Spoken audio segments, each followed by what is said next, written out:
Tell us, where in the world are you watching from? Now, let's dive into today's story. Chapter 1. The Perfect Life. Bruce Hancock stood in his spacious home office, watching through the window as his wife Cassandra tended to their garden. 15 years of marriage, and she still moved with the same graceful precision that had first caught his attention at Fort Bragg. Back then, she was Lieutenant Cassandra Chambers, a military intelligence officer with sharp green eyes and an even sharper mind. Now she was simply his wife, mother to their 13-year-old son Daniel, and the foundation of what everyone called their perfect life. Bruce had built this life methodically, the same way he'd once planned military operations during his 8 years as an Army tactical analyst. After leaving the service, he channeled that strategic thinking into civilian success, first as a security consultant, then as owner of Hancock Strategic Solutions, a firm that designed security systems for high-profile clients. The irony wasn't lost on him that he spent his days protecting other people's secrets while remaining blissfully unaware of those festering in his own home. Their house reflected Bruce's attention to detail, a sprawling colonial in the suburbs of Richmond, Virginia, complete with state-of-the-art security systems he'd personally designed. Motion sensors, cameras, reinforced doors, and yes, a safe room. He'd insisted on it after Daniel was born, claiming it was for home invasions or natural disasters. Cassandra had rolled her eyes, but indulged what she called his military paranoia. Daniel burst through the front door, backpack sliding off his shoulder as he headed for the kitchen. At 13, he was already showing signs of Bruce's analytical nature, though tempered by his mother's charm. He was the kind of kid who got straight A's without trying too hard and had friends who genuinely liked him, not just his family's money. "Dad, can Jake Daly come over this weekend?" Daniel called out, grabbing an apple from the counter. His parents are going out of town, and his sister's supposed to watch him, but she's useless. Bruce smiled. Jake was Daniel's best friend since elementary school, a good kid from a solid family. James and Miranda Daly were the kind of neighbors Bruce actually trusted, which was saying something for a man who professionally assumed everyone was hiding something. "Sure, but ask your mother first," Bruce replied, closing his laptop. He'd been reviewing financial reports, noting the steady growth of his company. 3 new contracts this quarter, including one with a prominent law firm that wanted their buildings secured against corporate espionage. Business was good, family was solid, and life felt stable. That evening, the Hancock family sat around their mahogany dining table, sharing the day's events over Cassandra's famous lasagna. It was a ritual Bruce cherished. No phones, no television, just conversation. Cassandra talked about her volunteer work at the local animal shelter, a passion she'd developed after leaving the military. Daniel regaled them with stories from school, including a detailed account of how his science teacher, Mr. Gregory Conway, had made chemistry actually cool with some explosive demonstration. "Mr. Conway sounds like quite the teacher," Bruce observed, noting how Daniel's eyes lit up when talking about the man. "He's awesome," Daniel gushed. "He was in the Army too, like you and Mom. Says he was an explosives expert or something before he started teaching." Cassandra smiled, but Bruce caught something in her expression, a flicker of something he couldn't quite identify. In his line of work, he learned to read micro-expressions, and that split-second look bothered him more than he cared to admit. After dinner, while Daniel worked on homework and Cassandra cleaned up, Bruce retreated to his office to review security footage from a client's building. It was routine work, but it kept his skills sharp. As he scrolled through hours of mundane hallway cameras, his mind wandered to that look on Cassandra's face. In 15 years of marriage, he'd become an expert on his wife's expressions, and something about her reaction to Conway's name felt off. Later that night, as they prepared for bed, Bruce mentioned the teacher again. "This Conway fellow seems to have made quite an impression on Daniel." Cassandra was brushing her teeth, and in the mirror, Bruce watched her shoulders tense slightly. "Yes, well, Daniel's always been good at science. It's nice to have a teacher who challenges him. Have you met him? At parent-teacher conferences?" Briefly, she spat out toothpaste and rinsed. "He seems professional." The pause was minimal, but Bruce caught it. In his world, pauses meant secrets, and secrets meant problems. He filed the information away, the same way he'd once cataloged enemy movement patterns. Probably nothing, but Bruce Hancock hadn't survived 8 years of military intelligence by ignoring his instincts. As Cassandra slipped into bed beside him, Bruce stared at the ceiling, mind racing despite his exhaustion. Tomorrow, he decided he'd do a little research on Gregory Conway. After all, it never hurt to know more about the people influencing his son. Chapter 2. Cracks in the Foundation. Bruce's investigation into Gregory Conway began the next morning with a simple Google search that yielded frustratingly little information. Public records showed Conway was 38, divorced, no children, and had indeed served in the Army as an explosive ordnance disposal specialist before transitioning to education 5 years ago. He'd been teaching at Daniel School for 2 years, maintained a clean record, and by all accounts was well-liked by students and faculty. But Bruce's military training had taught him that the most dangerous enemies were often the most ordinary-seeming ones. He spent his lunch break conducting a more thorough background check, using resources available through his security consulting business. Conway's military record was exemplary. 2 tours in Afghanistan, multiple commendations, honorable discharge. His divorce had been finalized 3 years ago, citing irreconcilable differences with no indication of infidelity or abuse. Still, something nagged at Bruce. Maybe it was the way Cassandra had said Conway seemed professional, or the slight hesitation before she answered. His wife was many things, but she'd never been a good liar, at least not to him. That evening, Bruce arrived home early to find Cassandra on a phone call in the kitchen. She was speaking quietly, almost whispering, and immediately ended the call when she saw him. "Who was that?" he asked casually, loosening his tie. "Oh, just the animal shelter. We're planning a fundraiser for next month." She smiled, but it didn't reach her eyes. "How was your day?" Bruce had conducted enough interrogations to recognize deflection. The animal shelter was Cassandra's usual excuse for unexplained phone calls, volunteer meetings that ran late, and schedule changes. He'd never questioned it before because he trusted her completely. Now that trust felt naive. Over dinner, Daniel excitedly described a field trip his chemistry class was taking to a local laboratory. "Mr. Conway arranged it personally," he said between bites of meatloaf. "He knows someone who works there. We get to see real explosives being tested." "That's quite thoughtful of him," Bruce said, watching Cassandra's reaction carefully. Again, that micro-expression, a tightening around her eyes, gone so quickly he almost missed it. After Daniel went to bed, Bruce confronted his suspicions head-on. "Cass, is everything all right? You seem distant lately." She looked up from her book, genuine surprise crossing her features. "Distant? I don't know what you mean." "The phone calls, the late nights at the shelter, the way you react when we talk about Daniel's teacher." Bruce kept his voice level, non-accusatory. "I'm not trying to be paranoid, but something feels different." For a moment, he thought she might confess whatever was bothering her. Her face softened, and she set down her book. "Bruce, you know I love you, right? You and Daniel are my whole world." "Of course I know that." She moved closer on the couch, taking his hand. "Sometimes I think you forget that I had a life before you, before Daniel. Sometimes old friends reach out, and it brings back memories. That's all." It was a reasonable explanation, delivered with the sincerity that had made him fall in love with her. But Bruce's trained ear caught the careful construction of her words. Technically true, but designed to mislead. She was giving him just enough truth to deflect suspicion while hiding the real story. That night, Bruce lay awake long after Cassandra's breathing settled into sleep. His mind raced through possibilities, each more disturbing than the last. In his line of work, he'd seen what betrayal could do to a family, how quickly trust could crumble once the foundation was compromised. He'd helped clients recover from corporate espionage, blackmail, and theft, but he'd never imagined he might need to protect himself from someone sleeping beside him. The next morning, Bruce made a decision that would change everything. He called his office and cleared his afternoon schedule, then drove to Daniel's school. He told himself he was being paranoid, that he'd observed one interaction between Cassandra and Conway, and put his fears to rest.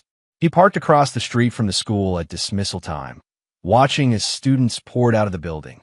Daniel emerged with Jake Daly, both boys laughing about something as they headed toward the pickup area. Bruce was about to start his car when he saw Cassandra's silver BMW pull up to the curb. But she didn't park in the designated pickup area. Instead, she drove around to the side of the building, near what looked like a staff parking area. Bruce watched as a man emerged from a side door, tall, lean, with the kind of confident posture that screamed military background. Even from a distance, Bruce could see this was Gregory Conway. What happened next made Bruce's blood run cold. Conway approached Cassandra's car, leaned down to the driver's window, and the two of them spoke for several minutes. There was nothing overtly romantic about the interaction, but Bruce recognized the body language. The way Conway's hand rested on the car door, how Cassandra tilted her head up to look at him, the subtle intimacy of their positioning. Then Conway glanced around, scanning the area with the practiced vigilance of someone who'd been trained to watch for threats. His eyes passed over Bruce's parked car without pause, but Bruce felt exposed nonetheless. This wasn't a chance encounter between parent and teacher. This was a clandestine meeting between two people who knew they had something to hide. Bruce started his engine and drove away before either of them could spot him. His hands gripped the steering wheel so tightly his knuckles went white, and a familiar cold fury settled in his chest. The same feeling he'd had in Afghanistan when intelligence indicated an imminent attack. He drove home in silence, mind already shifting into operational mode. 15 years of marriage, and Cassandra was having an affair with their son's teacher. The betrayal cut deep, but beneath the pain was something more dangerous. The methodical anger of a man who'd spent years learning how to neutralize threats. By the time he pulled into his driveway, Bruce Hancock had made another decision. He wouldn't confront them directly, wouldn't give them the chance to lie or manipulate or turn Daniel against him. Instead, he'd do what he did best: gather intelligence, plan carefully, and strike when they least expected it. After all, Cassandra might know him as a loving husband and father, but she'd apparently forgotten that he was also very, very good at war. Chapter 3: The Art of War. Bruce spent the next 2 weeks conducting surveillance with the precision of a military operation. He installed tracking software on Cassandra's phone while she showered, placed microscopic GPS devices in her car, and began monitoring their joint credit card statements for anomalous charges. What he discovered painted a picture of betrayal that ran deeper than he'd imagined. The affair had been going on for at least 6 months. Text messages recovered from Cassandra's phone revealed intimate conversations between her and Gregory Conway, filled with promises of a future together and complaints about the complications of their current situations. They met at a cheap motel outside town every Tuesday and Thursday afternoon, the same days Cassandra claimed to be volunteering at extended shelter meetings. But it wasn't just the adultery that enraged Bruce. Reading through their messages, he discovered that Cassandra had been sharing intimate details about their marriage, their finances, and worst of all, about Daniel. She told Conway about Bruce's military background, his security business, and even about the safe room in their house. Information that could be used against his family was being pillow-talked to a man who was actively trying to steal his wife. The final straw came when Bruce discovered Conway's true intentions. Hidden in a deleted conversation thread, he found messages where Conway discussed his financial troubles, mounting debts from his divorce, student loans, and credit card bills that teaching couldn't cover. Cassandra had apparently offered to help, mentioning Bruce's successful business and their substantial savings account. Conway wasn't just seducing Bruce's wife. He was positioning himself to financially benefit from the destruction of their marriage. The man was a predator, using his position as Daniel's teacher to get close to the family, exploiting their son's admiration to gain access to his mother. Bruce's rage crystallized into something colder and more dangerous than simple anger. This wasn't just about his marriage anymore. This was about protecting his son from a manipulative sociopath who'd infiltrated their lives. He began planning his revenge with the same methodical approach he'd once used to plan military operations. The first step was reconnaissance, understanding his enemy's routines, weaknesses, and fears. Conway lived alone in a modest apartment, drove an aging Honda, and seemed to have few close relationships outside of his school colleagues. More importantly, his explosive ordnance background made him paranoid about certain things: car bombs, package explosives, and sudden loud noises. Cassandra's weaknesses were more personal. Despite her military training, she'd grown comfortable in civilian life, letting her guard down in ways that would have been unthinkable during her service years.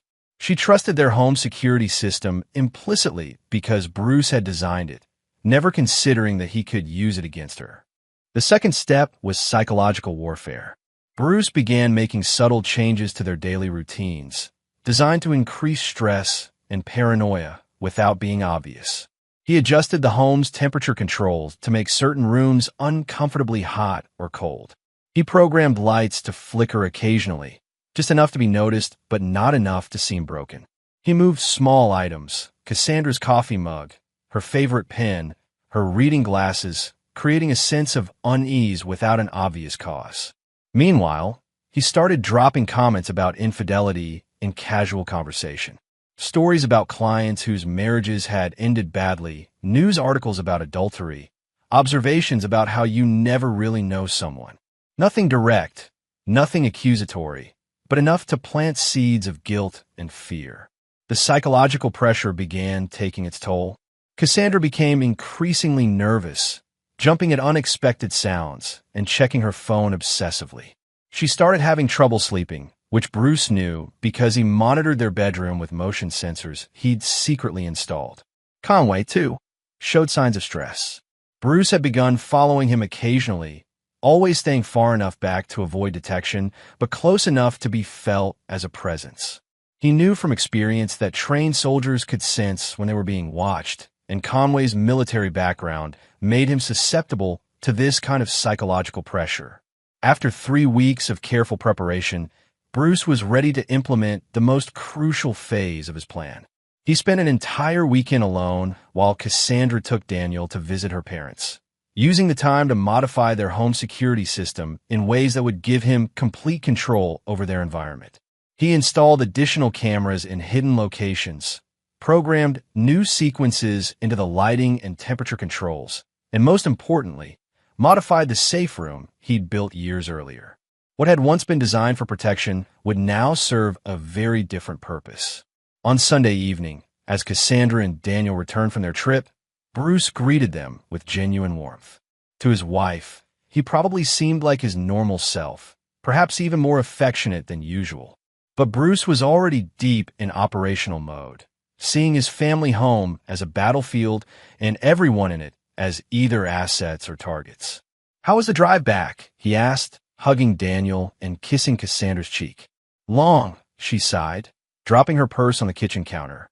"Mom sent her love. She's still asking when we're going to visit again." "Soon," Bruce promised, knowing it was a lie. After what was coming, there wouldn't be any more family visits, no more normal conversations, no more pretending everything was fine. That night, Bruce lay in bed listening to his wife's breathing and reviewing his plan one final time. Everything was in place. Conway thought he was seducing a vulnerable military wife. Cassandra thought she was having a secret affair with a charming teacher. Neither of them realized they were walking into a trap designed by someone who'd spent years learning how to destroy enemies without them ever seeing it coming. Phase 1 had been reconnaissance and psychological preparation.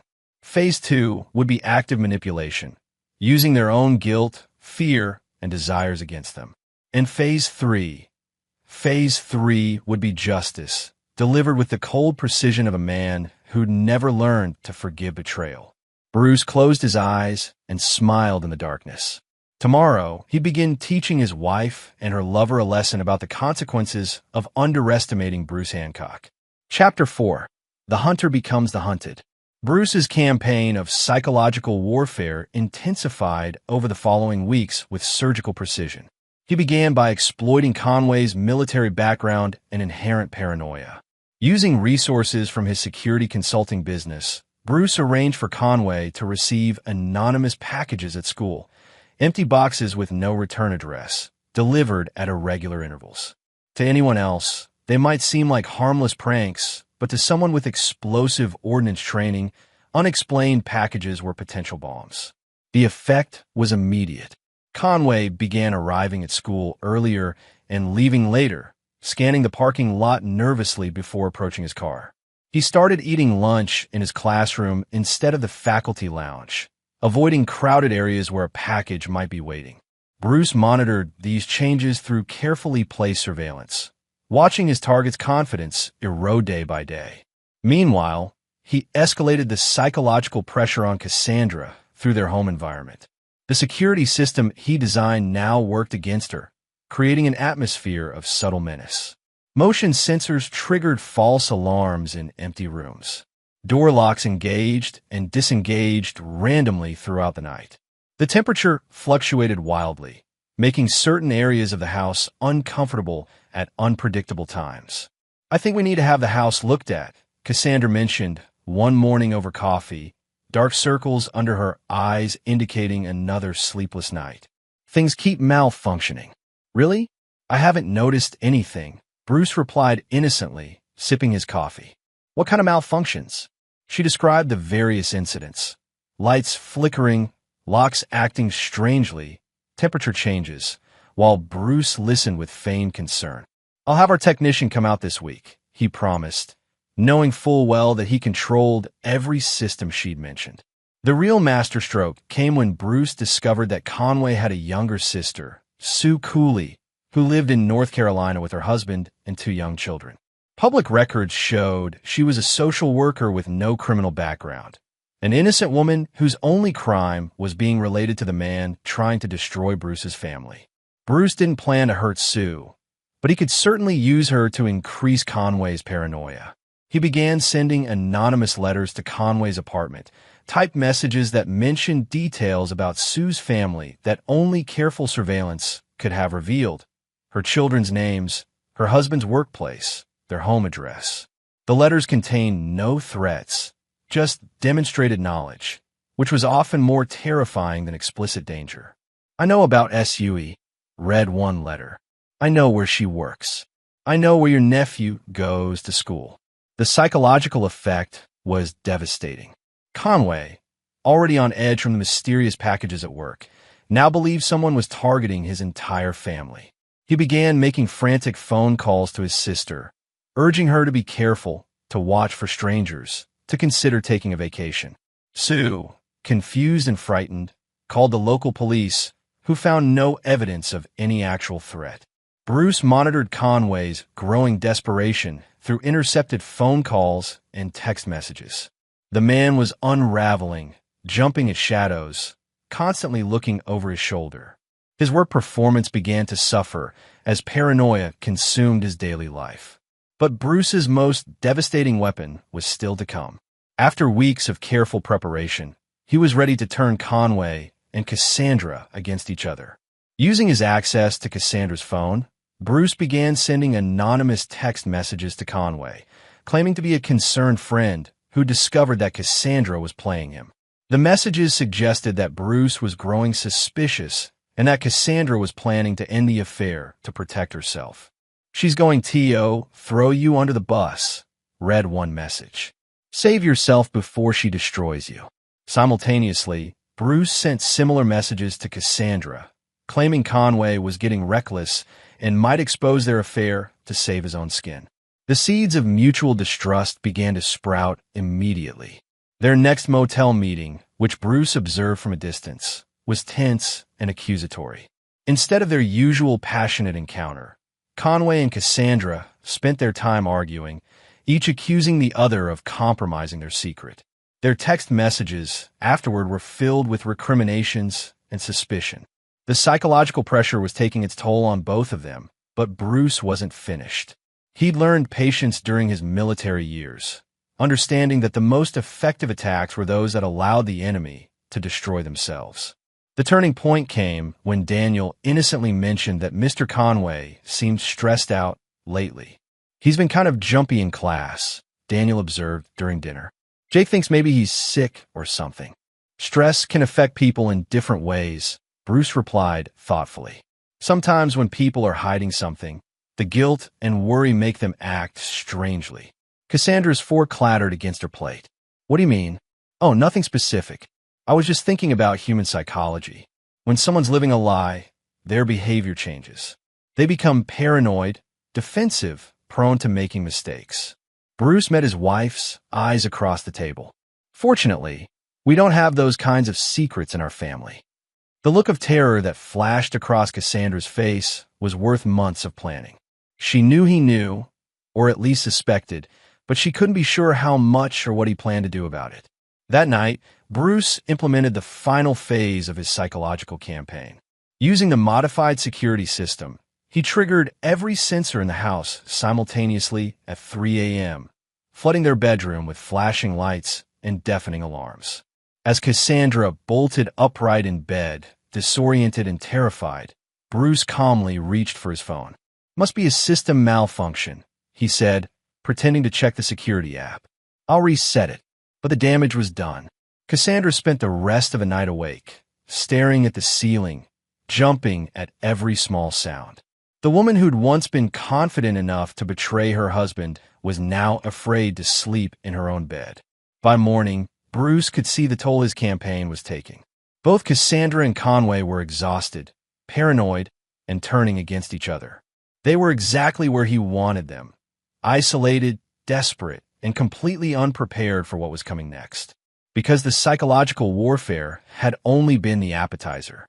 The main course was still to come. Chapter 5. The Perfect Storm. Bruce's opportunity came sooner than expected, delivered by Daniel's innocent enthusiasm for his upcoming chemistry field trip. The boy had been talking about it for weeks. A visit to a research laboratory where Mr. Conway's former military colleague worked, complete with demonstrations of controlled explosions and chemical reactions. "It's going to be so cool, Dad," Daniel said, practically bouncing in his chair during breakfast. "Mr. Conway says we'll get to see how they test explosive materials safely. Maybe I'll be a bomb expert like him when I grow up." Over his coffee cup, Bruce watched Cassandra's face tighten with worry.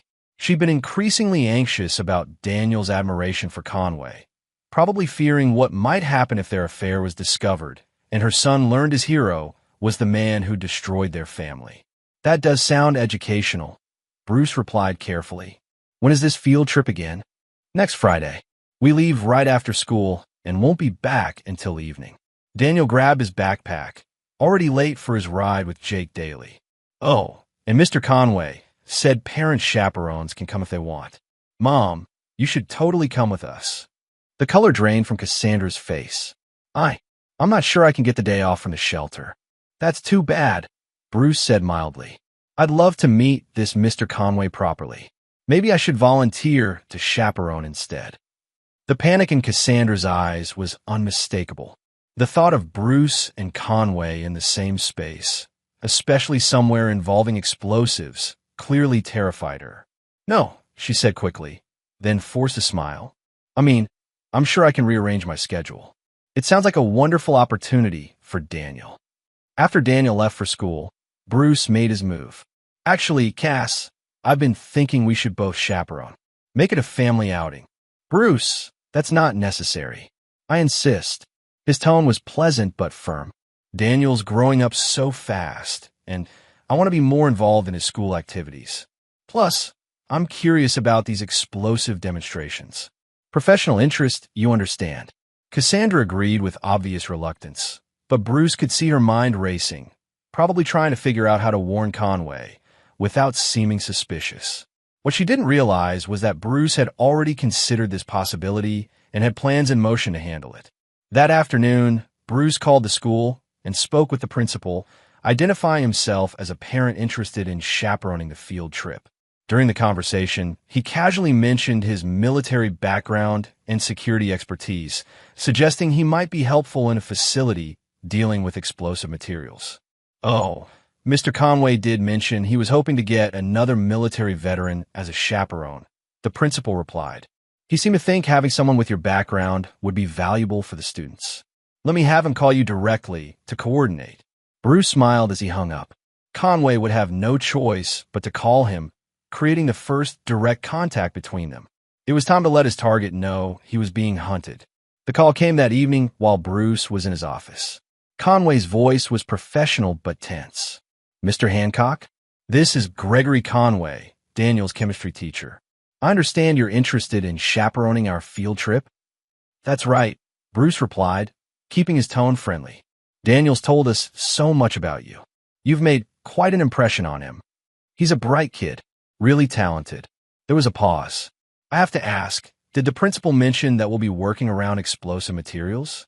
Given your security background, I wanted to make sure you're comfortable with that. Bruce leaned back in his chair, recognizing the probing question. Conway was trying to assess his knowledge and comfort level with dangerous situations. Mr. Conway, I spent 8 years in military intelligence. I think I can handle a few controlled demonstrations. Another pause, longer this time. Of course, I just like to be thorough about safety. I appreciate that. Safety is paramount when you're dealing with explosives. Bruce let that hang in the air for a moment. I'm looking forward to meeting you properly. Daniel has such respect for you, and Cassandra speaks of you often. The sharp intake of breath on the other end was barely audible, but Bruce caught it. Conway was now wondering exactly what Cassandra had told her husband about him. Well, we'll see you Friday morning then, Conway said, his voice slightly strained. Wouldn't miss it, Bruce replied, then added casually, Oh, and Mr. Conway? I hope you've been feeling all right lately. Daniel mentioned you seemed stressed. Nothing serious, I hope. No, just busy with lesson planning. You know how it is. I'm sure, Bruce said. Sometimes when we're under pressure, we make poor decisions. The important thing is recognizing our mistakes before they become bigger problems. The line went quiet for so long that Bruce wondered if Conway had hung up. Finally, the teacher's voice came back, barely controlled. Yes, well, I'll see you Friday. As Bruce ended the call, he was already visualizing how Friday would unfold. Conway was now terrified that Bruce knew about the affair and was planning some kind of confrontation. Cassandra would be equally panicked, caught between her husband and lover in a situation she couldn't control. But Bruce's plan was far more sophisticated than a simple confrontation. He'd spent weeks studying the laboratory they'd be visiting, using his security connections to obtain building schematics and safety protocols. What he discovered had given him an idea that was both elegant and devastating. The research facility had a specialized safe room designed for containing explosive accidents, thick concrete walls, reinforced steel door, and a separate ventilation system. It was meant to protect the rest of the building if something went wrong during testing. Bruce had realized that such a room would be perfect for a different kind of containment. Somewhere isolated, soundproof, and escape-proof. Somewhere he could have a private conversation with his wife and her lover without any interruptions. He spent the rest of the week making final preparations, including some special modifications to items he'd be bringing on the field trip. By Friday morning, everything was in place for the culmination of his carefully orchestrated campaign. As he kissed Cassandra goodbye before they left for the school, Bruce whispered in her ear, I love you, darling. No matter what happens today, remember that everything I do is to protect our family. The terror in her eyes told him she understood exactly what he meant. Chapter 6. Into the Lion's Den. The field trip began innocently enough. Bruce arrived at the school to find a small group of students and parents gathering around a yellow school bus, their excited chatter filling the morning air. Daniel was practically vibrating with enthusiasm, explaining to anyone who'd listen about the explosive demonstrations they'd be seeing. Conway appeared more composed than Bruce had expected, greeting parents with professional courtesy and reviewing safety protocols with his usual attention to detail. But Bruce caught the tension in the man's shoulders, the way his eyes kept scanning the group as if looking for threats. Mr. Hancock, Conway said when they were introduced, extending his hand with forced confidence. Daniel's father. I've heard so much about you. All good things, I hope, Bruce replied, shaking hands perhaps a moment longer than necessary. Conway's grip was firm, but slightly damp with perspiration. Cassandra's told me quite a bit about you as well.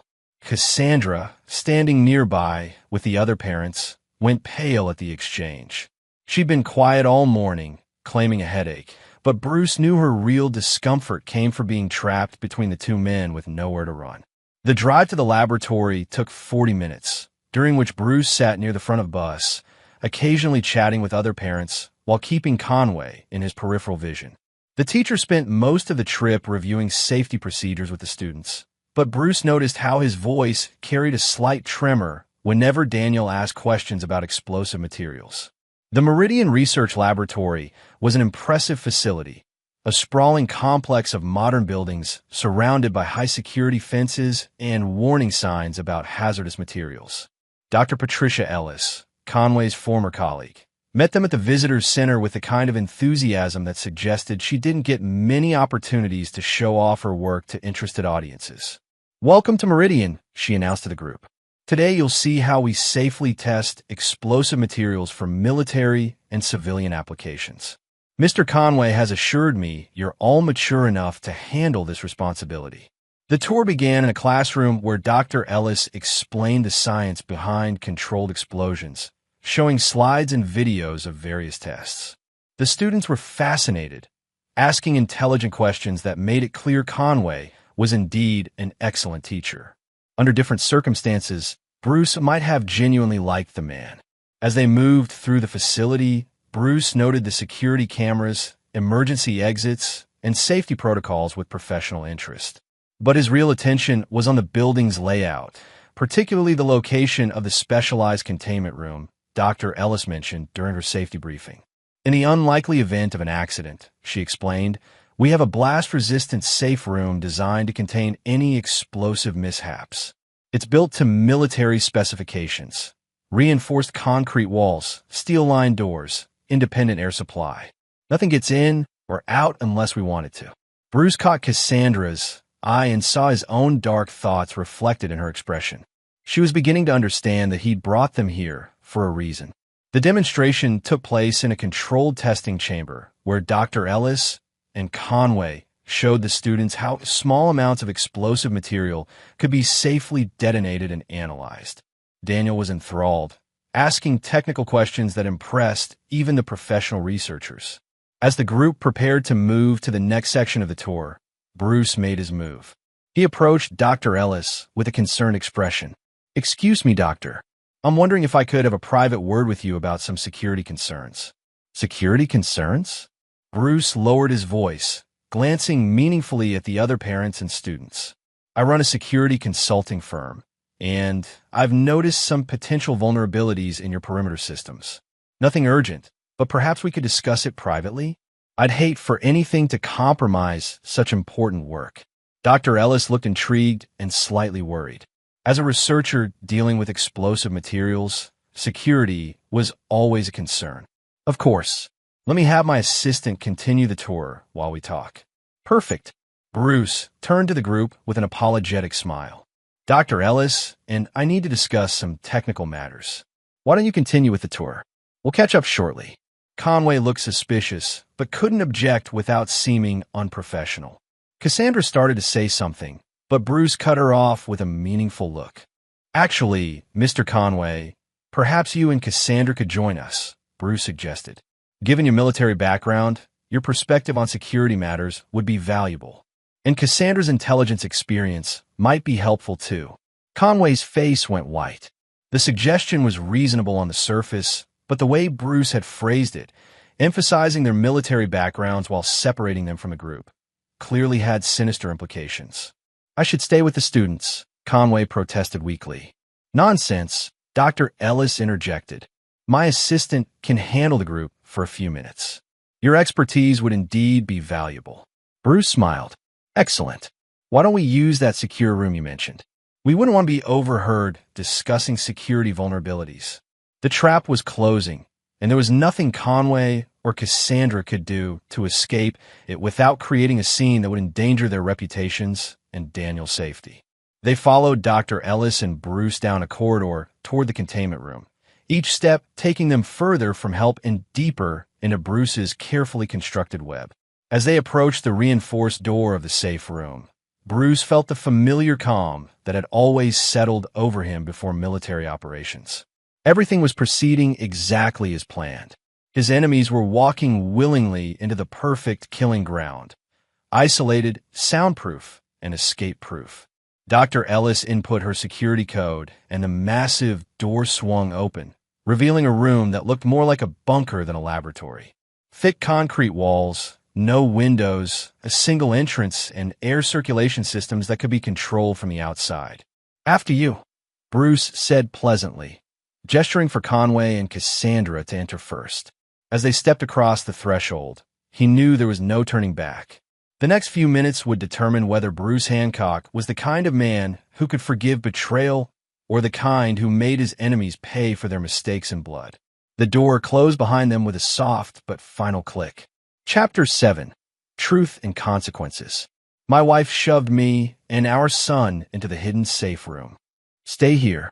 Don't make a sound," she hissed before locking the heavy door. We huddled in the dark for hours. My son found something scratched into the concrete wall. I lit my phone to read it. It was my wife's handwriting. "If you are reading this," IT said, "I'm not sorry for what is going to happen to you." But that moment was still hours away. For now, Bruce stood in the containment room at Meridian Laboratory with his wife, her lover, and Dr. Ellis, watching as his carefully constructed plan reached its crescendo. "So, Mr. Hancock," Dr. Ellis began, pulling out a tablet to take notes, "what specific security vulnerabilities did you notice?" Bruce smiled coldly as he reached into his jacket pocket. "Actually, Doctor, I'm afraid I haven't been entirely honest with you." Instead of pointing out security flaws, Bruce withdrew a small device that looked like a garage door opener.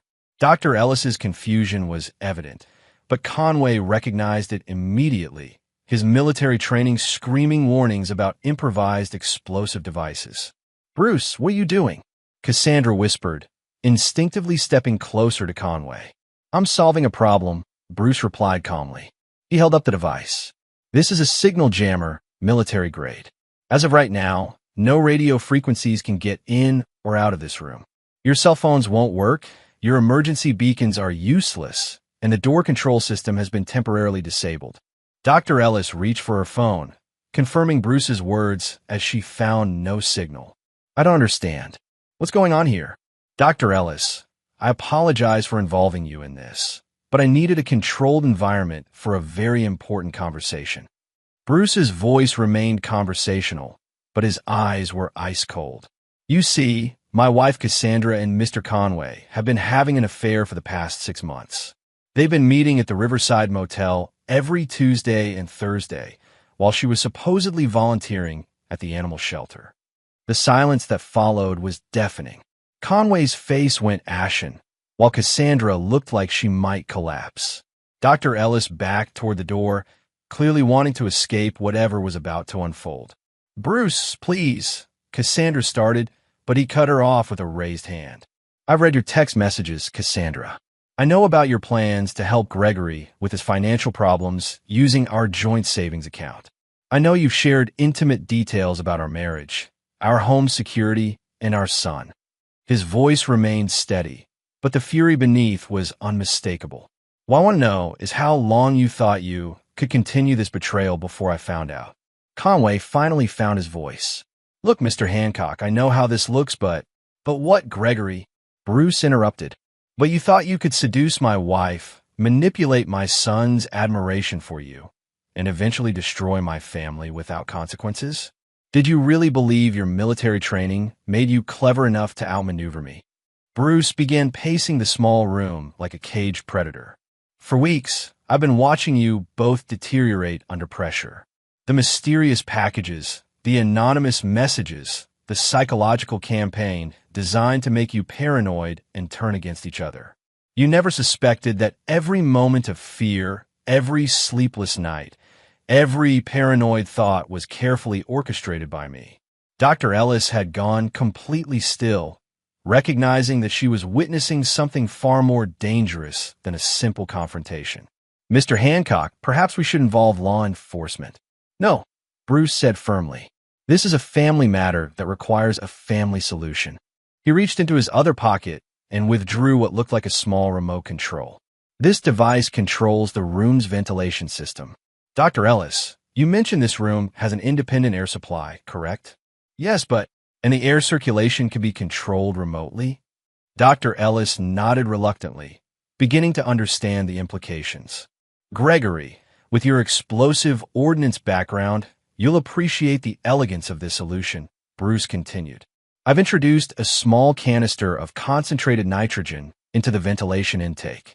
Not enough to cause an explosion, but sufficient to gradually reduce the oxygen content in this room over the course of several hours. Conway's military training kicked in immediately. You're talking about asphyxiation. I'm talking about justice, Bruce corrected. The three of you are going to sit in this room and experience what it feels like to slowly lose everything that matters to you, the same way I've lost everything that mattered to me.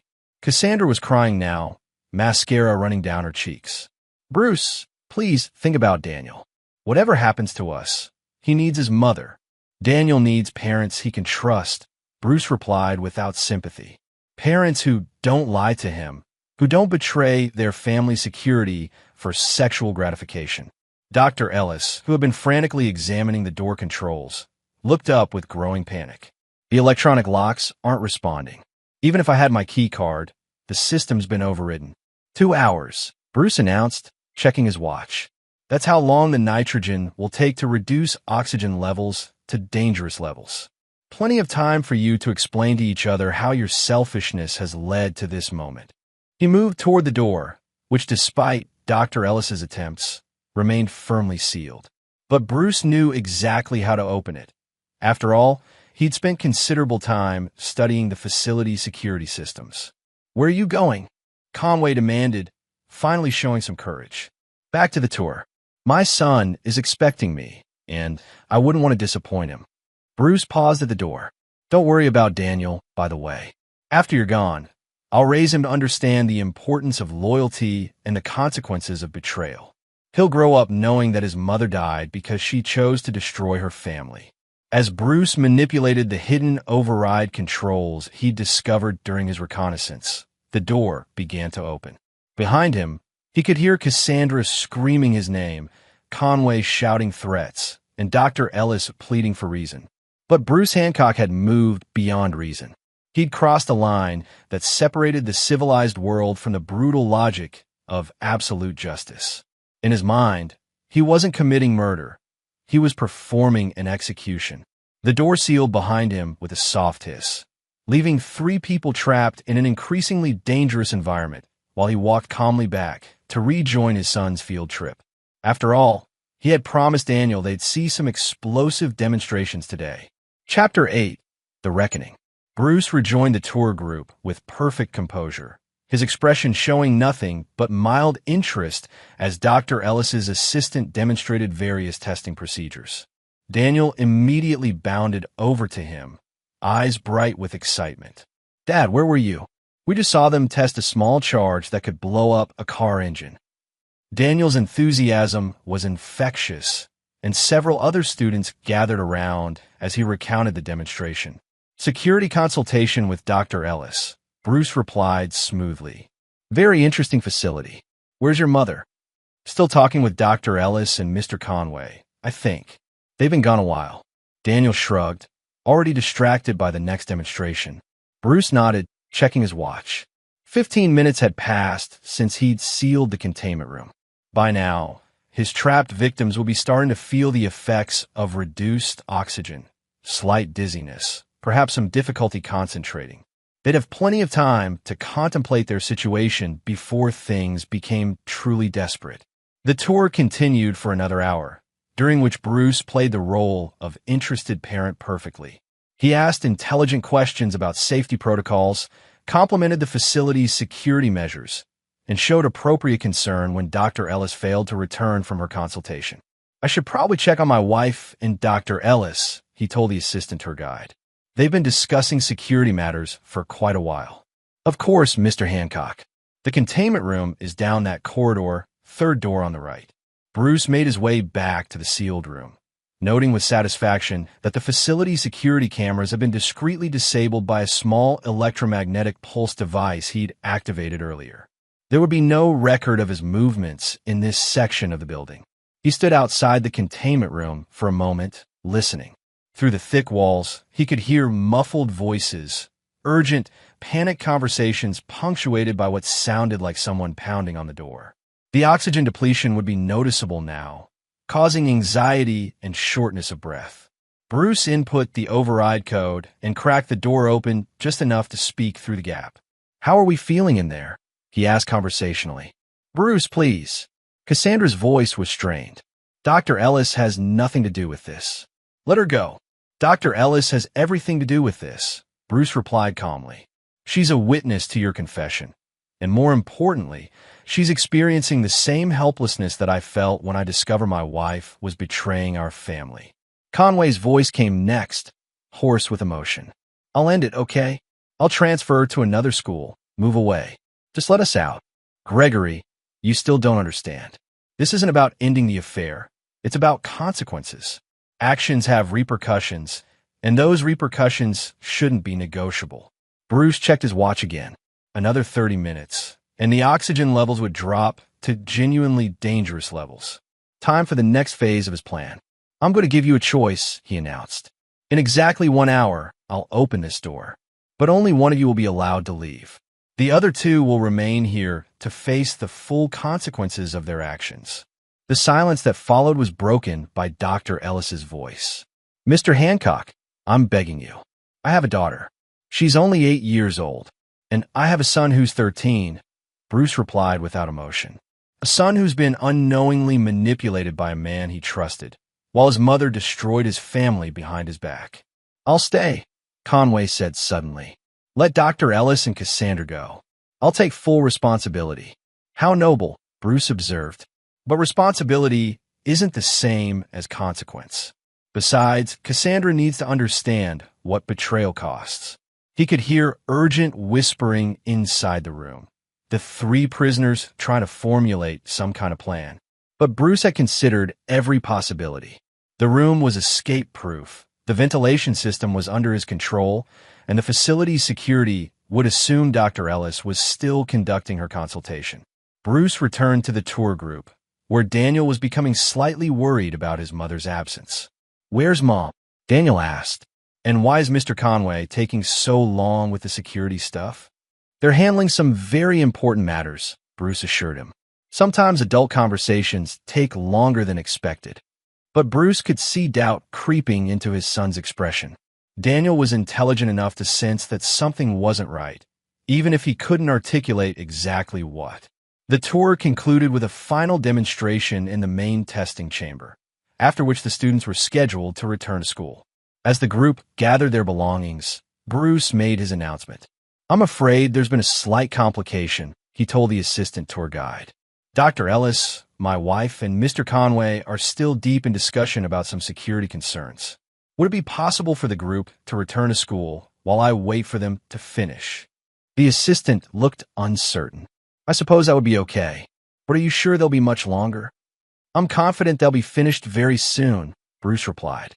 As the school bus pulled away with Daniel and the other students, Bruce felt a moment of genuine sorrow. His son would never forgive him for what was about to happen, but that was a price Bruce was willing to pay for justice. He had one final visit to make to the containment room. Chapter 9. The Final Lesson. Bruce waited until the facility was nearly empty, just a skeleton crew of evening security guards who rarely ventured into the research wings. The isolation was perfect for what came next. When he opened the containment room door, the scene inside was exactly what he'd expected. Cassandra was slumped against one wall, her breathing labored and shallow. Conway sat beside Dr. Ellis, who appeared to be unconscious. The reduced oxygen had taken its toll over the past 2 hours.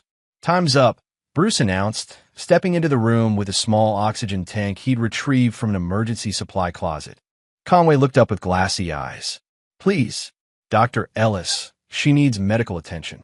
"Dr. Ellis is going to be fine," Bruce said, attaching a breathing mask to the oxygen tank.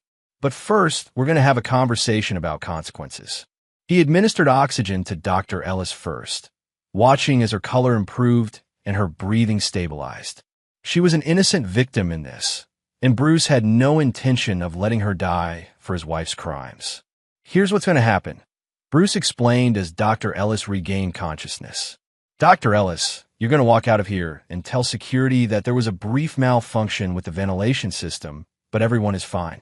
You're going to forget everything you've heard in this room, because discussing it would endanger your career and your daughter's future. Dr. Ellis nodded frantically, understanding that her survival depended on her silence. Cassandra and Gregory, you have a more difficult choice ahead of you. Bruce helped Dr. Ellis to her feet and escorted her to the door. Remember, Doctor, for your daughter's sake, this conversation never happened. After Dr. Ellis left, Bruce sealed the door again and turned back to his wife and her lover. The oxygen tank would keep them conscious for the conversation he had planned. 15 years, Cassandra, he began quietly. 15 years of marriage, and you threw it away for what? A younger man with financial problems? The thrill of sneaking around behind your husband's back. Cassandra was crying again, but Bruce felt no sympathy. I gave you everything. A home, a family, security, love, and you decided none of that was enough. Bruce, please. No more pleading. He cut her off. It's time for truth. Tell me exactly how long this affair has been going on, and don't leave out any details. Over the next hour, Bruce extracted a full confession from both of them. The affair had started 8 months ago when Conway arrived at the school. Cassandra had been the aggressor initially, drawn to his military background and the excitement of forbidden romance. Conway had been vulnerable after his divorce, struggling financially, and Cassandra had offered both emotional and material support. They'd planned to wait until Daniel graduated before asking for a divorce, splitting Bruce's assets and starting a new life together. In their twisted logic, they convinced themselves they were being considerate by waiting. You were going to steal half of everything I built while making me think I was a loving husband and father, Bruce summarized. And Gregory, you were going to use your position as Daniel's teacher to manipulate my son into accepting you as a stepfather.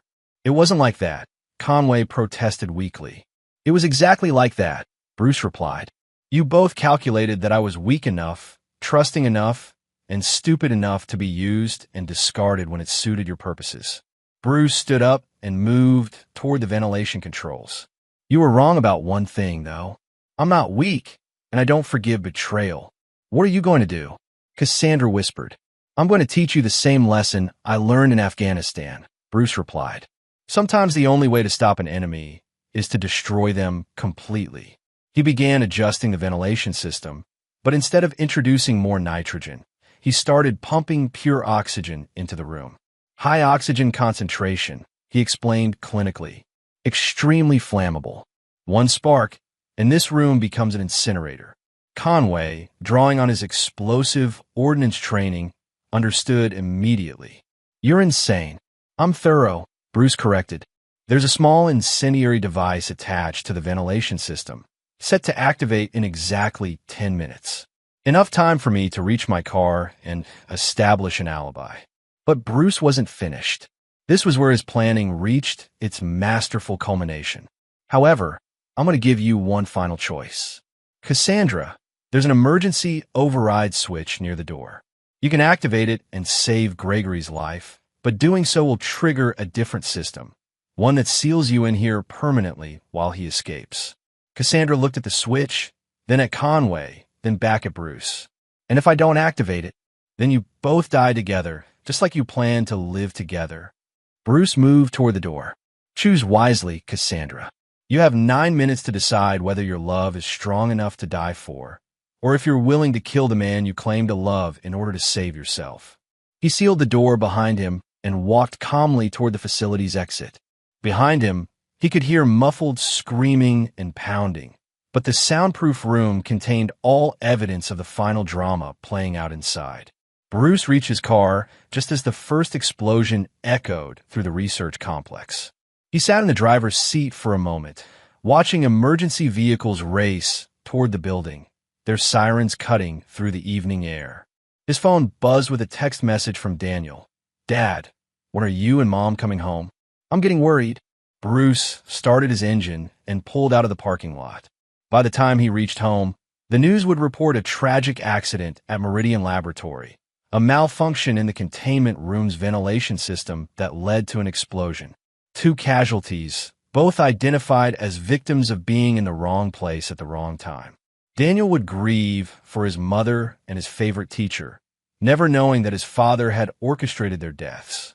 Bruce would play the role of devastated widower, raising his son with the hard-learned wisdom that betrayal always has consequences. As he drove through the darkening suburbs toward home, Bruce Hancock felt the cold satisfaction of a mission completed. He discovered the enemy, planned their destruction, and executed justice with surgical precision. Some people might call it murder. Bruce called it war. And in war, there were no second chances for traitors. His phone rang, Daniel calling to check on him. Bruce answered with the voice of a concerned father, already beginning the performance that would define the rest of their lives together. After all, his son needed to learn that in this world, loyalty was everything, and betrayal was unforgivable. The lesson would serve Daniel well in the years to come. And there you have it. Another story comes to an end. What did you think? I'd love to hear your thoughts in the comments below. If you enjoy this story, consider joining our community by subscribing. It means the world to us. For more stories like this one, check out the recommended videos on screen. And I'll see you there.